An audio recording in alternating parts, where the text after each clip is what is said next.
77 ឆ្នាំឆិតសុវណ្ណបញ្ញាជ្រើសរើសយកព្រះធម៌បោះបង់សិល្បៈដោយមិនស្ដាយស្រណោះ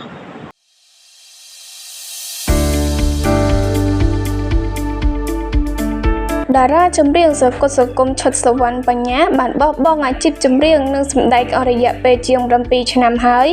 ដោយសុខចិត្តដើរតាមព្រះធម៌រកកន្លែងស្ងប់សុខព្រោះតែវិបត្តិមួយនេះតារាចម្រៀងឆិតសុវណ្ណបញ្ញាបានជ្រើសរើសវិថីជីវិតតាមមាគ៌ាព្រះពុទ្ធសាសនា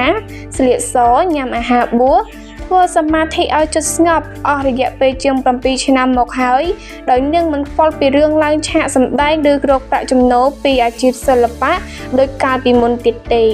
ដោយនាងបានបង្ហោះនូវរូបភាពជាច្រើនក្នុងការបូជាផ្កាថ្វាយព្រះជារៀងរាល់ថ្ងៃសិលទង្វើរបស់ឆិតសុវណ្ណបញ្ញាទទួលបានការសរសើរយ៉ាងច្រើនពីមហាជន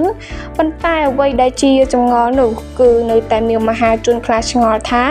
តើឆិតសុវណ្ណបញ្ញាមានបញ្ហាអ្វីក្នុងជីវិតទើបបោះបង់ភាពស៊ីវិល័យដោយជ្រើសរើសផ្លូវស្ងប់ស្ងាត់បែបនេះបើទោះបីជាកេរ្តិ៍ឈ្មោះនាងក្នុងសិល្បៈនៅតែល្បីល្បាញក្តីជួបជាមួយឆិតសុវណ្ណបញ្ញានៅក្នុងពិធីមង្គលការរបស់តារាចម្រៀងទេពបុព្វព្រឹកនិងលោកជីដេវីតកាលពីថ្មីនេះនាងបានបញ្ជាក់ប្រាប់ថានាងមិនវិលត្រឡប់មកកាន់សិល្បៈវិញទេនាងរកឃើញផ្លូវដែលខ្លួនត្រូវដើរហើយតាមពិតវិស័យពុទ្ធសាសនាគឺបានធ្វើឲ្យចិត្តរបស់នាងស្ងប់សុខមិនសូវគិតពីរឿងអវិជ្ជមានអ្នកសិល្បៈស្និទ្ធស្នាលជាមួយឆិតសុវណ្ណបញ្ញាបានបង្ហើបប្រាប់ថាឆិតសុវណ្ណបញ្ញាជ្រើសយកផ្លូវព្រះធម៌នេះដោយសារកន្លងមកនាងជួបរឿងមិនសប្បាយចិត្តនិងជួបវិបត្តិផ្លូវចិត្ត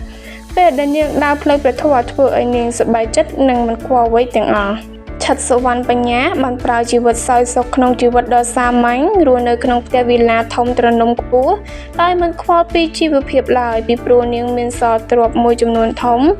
ព្រមទាំងអាជីវកម្មខ្លះៗដែលត្រូវមើលខុសត្រូវដូច្នេះហើយ